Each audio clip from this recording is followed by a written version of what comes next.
you think. Why? Because our thoughts matter. We become that in which we think we are. Our thoughts determine who you are. It determines who you will become. So we need to fix our thoughts on things that are spiritual. I want to share with you a lie that just imprisoned me for most of my life. See, I grew up in Chicago and I made a lot of mistakes in my life.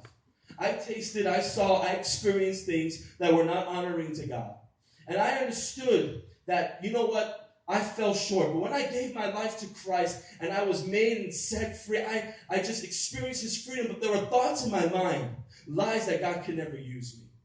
Thoughts that I could never be useful. I thought because of my past, because of everything I've done, because of people I hurt, because of people I betrayed, that my place was on the last row of the church and I could do nothing useful for God, that I was just good enough just to step foot in the church now, and that was good enough for me. My youth pastor came up to me one day, knowing my story, knowing my family, knowing everything I went through, said, you need to share your testimony. People need to hear what God did in your life. And I got up and after he convinced me a couple times to do it, I got up and I shared it. And I shared my testimony. And a couple weeks later at our youth group, out of nowhere, he's on stage. He goes, I'd like to ask Danny to come up and share an encouraging word with us. And I'm sitting there like, we never talked about this. This wasn't part of the plan. I'm not a preacher. I can't be used by God. Doesn't He know what my testimony was? I can't go up on stage. I'm not worthy. I'm not good enough. I can never measure up. What is going on? He goes, no, come up. And I just get up. I'm like, what do you want me to say? He's like, well, share something. I'm like, well, I wasn't prepared. He's like, the Bible said you should be prepared. Every time you walk, the Bible says that. You should be prepared. And I shared something. And after the service, I will never forget what he said to me. I looked at him and was, why would you do that? I'm telling you, this is kind of common in the Romanian church, right? They put you on the spot. If you visit a Romanian church, just watch out, all right? They'll put you up there, and you're going to have to give a 5-point sermon, all right? All right, maybe not a 5-point sermon, but they'll put you on the spot. Just be ready. I've showed up at Romanian churches. I'm afraid to go to the restroom because I did that once, and they asked me to preach, and I come back, and everyone's waiting for me, and I have to go to the pulpit and preach. I had no idea. Like, they do that. And it's old school, and it's biblical, actually. People do that back in the day. But nevertheless, he came up to me and he goes, and I go, why did you do that to me? I'm not good enough. I can never be a preacher. I can never lead anything. I'm just happy being a Christian and being accepted in your gathering now because I just made so much fun of you and I've done all these horrible things to God. And you know what he said to me? He goes, Danny, this is your calling. He's like, you are a preacher. He said, God didn't call you because of your merit, but because of His merit. And you're gifted. I see the giftedness in you. Don't believe the lies of the devil. And for so many years, I can't imagine where I would be today. I wouldn't be preaching. I wouldn't be a pastor because of the lies of the enemy trying to destroy the destiny that God has in store for me. To try to rob me, and he wants to rob you of the purpose behind why you're created. Where did it start? In my thoughts. I was believing the lies of the enemy that wasn't good enough, that wouldn't measure up enough. But there was a spiritual leader in my life that says, no, you do measure up because of the grace of God. No, you can't. Not because of your power, but because of the divine power of God that's in you. And I see it in you. And you're called to do this. Step up and serve God. Preach the gospel. Lead people. You can do this. You can do this. You need to fix your eyes, though, on things that are spiritual. You have to stop thinking of things that are negative and that are worldly, and stop thinking about the things that are just so much worry, and start thinking about the things that Paul says that are true and that are honorable and that are just, that are pure, that are lovely, that are commendable. If there's anything excellent, think about those things.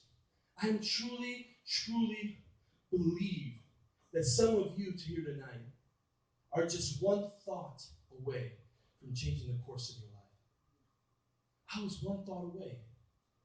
And now I'm here speaking to you. One thought could have robbed me from this opportunity tonight. One thought. You might be one thought away from changing the course of your destiny. One thought. That's why I want to encourage you to choose one thought this week. I want to encourage us to do an exercise this week in our life. Because the what you think determines who you become. Our thoughts matter. And so what I want us to do this week is, yes, I want us to fix our eyes on things that are spiritual. And you know what? You can. You might be here and thinking, I can't do that. You're Pastor Danny. You can do that, but I can't do that. Listen, you can. If you want to focus your attention on things that are spiritual, you can. I don't know if this has ever happened to you, but it happens to me that it happened. Like an example for me is like cars. Like when I was shopping for a car, my wife chose a model and a make, and all of a sudden I see them everywhere. Like all of a sudden I didn't notice them at first, right? You didn't notice them, and then you buy it, and then you notice even more, and you're like, oh, that color's a little better than the color I have. It's like right, but you start noticing things you didn't notice before. Did it ever happen with you? Like a new style happens. Like people just start changing their styles, and the youth have some weird styles today. All right, I don't know. I'm getting old, but you start noticing these things all over the place, and like I bought a Toyota Highlander, and all of a sudden I'm like Toyota Highlander, all over the place. I never noticed them until I got one. That's cool. You see, the moment you put your attention to something, you'll start seeing it. If you want to see things that are spiritual, you want to see, you can. You have to want to see them. You have to be intentionally wanting to see them. That's why I want us to have a moment this week that we have some powerful thoughts in our life. That we have some powerful thoughts, that we want to fix our thoughts on these things. We're going to capture destructive thoughts. We're going to destroy those destructive thoughts. We're going to fix our eyes on thoughts that are going to build us up. And I want us to choose one thought. Just one thought this week. And the thought that's on my heart that I've just been saying is just, God, strengthen me. Strengthen me.